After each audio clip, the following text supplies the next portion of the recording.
some of the factors that went into it are things that I wouldn't have thought of beforehand. For example, over the 18 months of prepping for this and going to different locations, we went down and checked out a few ranches in, was it the eastern part of the state? And so just in looking at that, we're talking about two people who are driving over 7 hours each way, arguing politics, arguing religion. Well, that was free and fun, and then meals, and then hotel, just the per diem kind of stuff, and the stress of being away from our wives. We each have really cool wives, so there's that stress of being away. And and then through all these trips, we're taking ATVs. And so one day I went out to a ranch where we shoot a lot, and the trailer, the leg on it, the arm, what do you call the thing, the pole? What do you call the thing that sticks out that you hook onto your hitch? Yeah, the hitch. Well, the arm, it just snapped. So then I had to drive to my house, get my generator and my welder, and I'm not that great of a welder yet, and go back. And so this is an hour and a half. I think I left it overnight, but it's an hour and a half getting off the ranch to my house. And then the next day, hour and a half getting there, getting it fixed there on the scene, making sure I had water and a fire extinguisher. So it was summer in Wyoming. And then getting the trailer back to my neighbor, who is my fabricator guy, expert, and him working on it and actually welding the tongue up so it was nice and solid, and paying him for that. And all of that is not something that when we started this project, you say, okay, calculate how many hours it's going to take. I wouldn't have said it's going to take an hour and a half to drive home, an hour and a half to drive back, an hour and a half to this, that. Oh, and I need to buy the generator. I need to have the welder. All these things that you just don't even think about. And then dealing with the ranch owners who are amazing in their own right, but ranching is their life. Long-range shooting is not. So we asked, hey, can we come out and do some testing on this day? No, that's our calving season. Yep. And then this particular time of year, nope, that's when antelope season starts, and I've got 5 guys coming out. Or I gave permission to this guy or that guy, so we don't want them out there. There's so many logistical things that are not accounted for in all of that. Yep.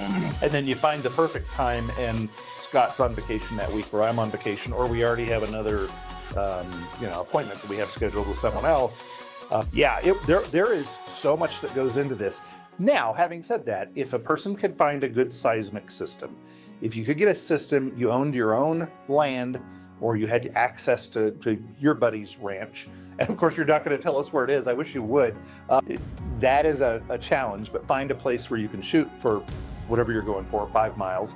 And if you could go out and set the seismic equipment up and just leave it there and dedicate a full month with no other responsibilities, and you could go out every single day and do this, and you had your team, you just paid some people for a month, and you'd have to pay top dollar, because if you think, what's a good attorney, a top attorney who's at the top of their game, $1,200 an hour or something like that? Okay, you're hiring them to go out for 12 hours a day and do this.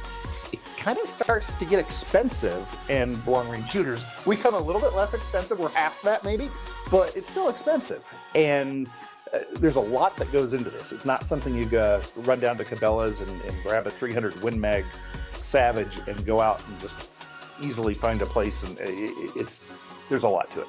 Yeah, definitely. And the elevation that you're shooting at there versus where you're testing, there was a place on the other side of the state that was at 4,500 feet, and all of our testing was going to be done at almost 7,000 feet.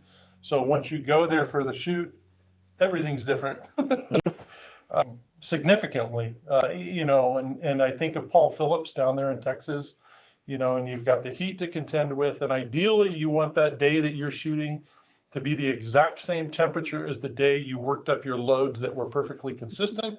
Otherwise, you get beyond 5-10 degrees. Now, all of a sudden, you're out of your velocity node, which is what happened to us. And we ended up with 30 foot per second spreads versus when it was initially tested, it was much, much more consistent. Just a lot. Yes. Yeah. Does it sound like we're whining?